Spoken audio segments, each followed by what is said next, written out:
Ibu-ibu yang terkasih di dalam Tuhan, Shalom. Sore hari ini kita mau belajar kebenaran firman Tuhan. Namun sebelumnya kita akan sama-sama berdoa. Mari kita bersatu di dalam doa. Bapa kami di dalam surga, Bapa yang kudus yang kami kenal dan kami panggil di dalam nama Tuhan kami Yesus Kristus. Segala puji hormat syukur kami naikkan kepadamu Tuhan. Terima kasih Tuhan, Kau sudah menyertai kami sepanjang aktivitas hidup kami hari ini Tuhan. Sore hari ini Tuhan kami mau belajar kebenaran firman-Mu. Biarlah Tuhan Kau menyertai dari awal hingga sampai pada akhir nanti ya Bapa.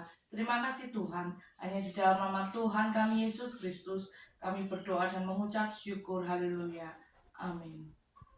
Ibu-ibu yang terkasih dalam Tuhan, firman Tuhan sore hari ini kita akan ambil dari Yohanes pasal yang ke-8, ayatnya yang ke-30 sampai yang ke-36. Saya akan bacakan secara cepat. Setelah Yesus mengatakan semuanya itu, banyak orang percaya kepadanya.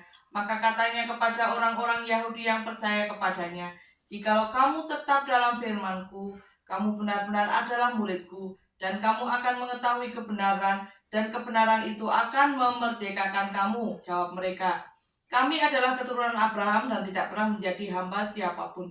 Bagaimana engkau dapat berkata kamu akan merdeka?" Kata Yesus kepada mereka, "Aku berkata kepadamu, sesungguhnya setiap orang yang berbuat dosa adalah hamba dosa. Dan hamba tidak tetap tinggal di dalam rumah, tetapi anak tetap tinggal di dalam rumah. Jadi apabila anak itu memerdekakan kamu, kamu pun benar-benar merdeka."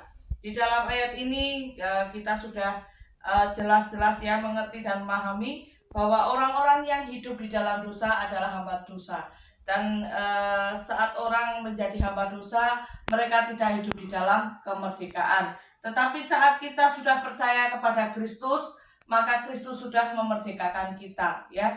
Kita hidup di dalam kemerdekaan karena kita sudah dibebaskan dari segala dosa. Tetapi Tuhan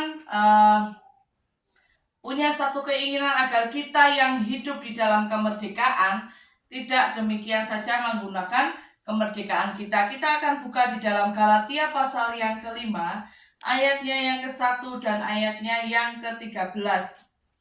Galatia pasal yang ke-5, ayatnya yang pertama saya akan bacakan. "Supaya kita sungguh-sungguh merdeka, Kristus telah memerdekakan kita.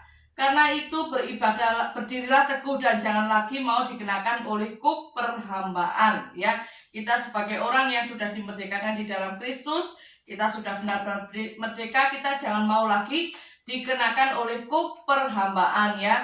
Kuk perhambaan itu adalah kuk dosa ya, dan lain sebagainya yang berhubungan dengan segala dosa.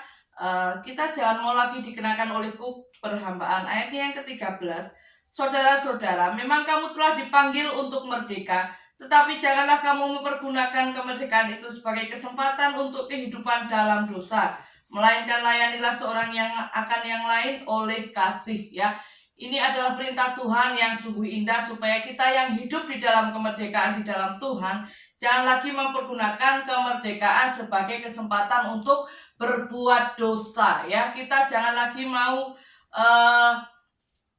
diiming-imingi oleh iblis ya, oleh godaan-godaan iblis yang selalu mengganggu kita, yang selalu akan mengacaukan konsentrasi kita di dalam mengikut Tuhan. Biarlah kita sebagai pengikut Kristus kita tetap berkonsentrasi, kita tetap melakukan apa yang menjadi kehendak Tuhan, yaitu hidup saling melayani di dalam kasih. Di dalam kasih Tuhan kita boleh saling melayani, kita boleh saling memperhatikan satu dengan yang lainnya ya.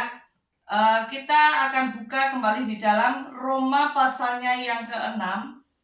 Roma pasal yang ke-6 ayatnya yang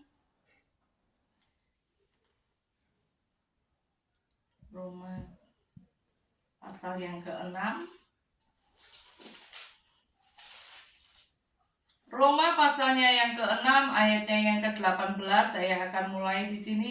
"Kamu telah dimerdekakan dari dosa dan menjadi hamba kebenaran. Aku mengatakan hal ini secara manusia karena kelemahan kamu, sebab sama seperti kamu telah menyerahkan anggota-anggota tubuhmu menjadi hamba kecemaran dan kedurhakaan dan membawa kamu kepada kedurhakaan, demikian hal kamu kamu sekarang harus menyerahkan anggota-anggota tubuhmu menjadi hamba kebenaran yang membawa kamu kepada pengudusan.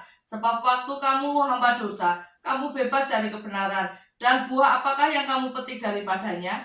Semuanya itu menyebabkan kamu menjadi merasa malu sekarang.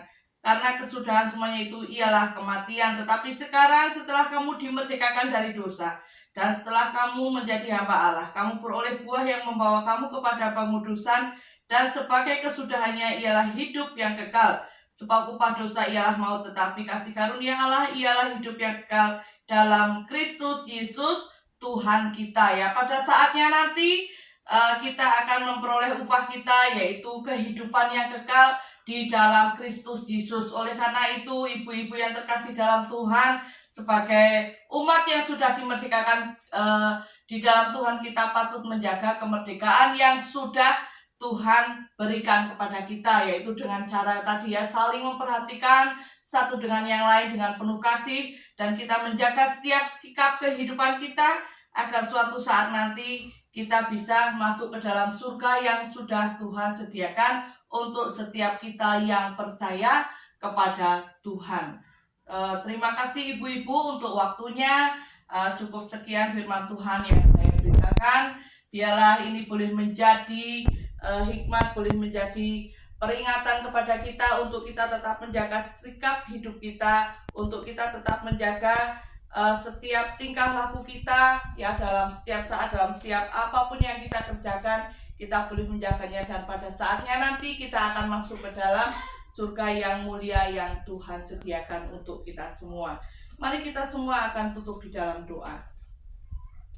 Bapa di surga, terima kasih untuk firman-Mu yang begitu indah, yang mengajarkan kepada kami agar kami yang telah dimerdekakan di dalam Engkau, biarlah kami boleh menjaga setiap sikap hidup kami, biarlah kami boleh saling mengasihi Tuhan satu dengan yang lainnya ya Bapa, seperti Engkau mengasihi kami. Engkau telah meninggalkan teladan yang begitu baik dalam setiap kehidupan kami ya Tuhan. Terima kasih Bapa. Kami menyerahkan seluruh kaum wanita Kristen di Wonosobo Tuhan ke dalam tangan kuasa-Mu.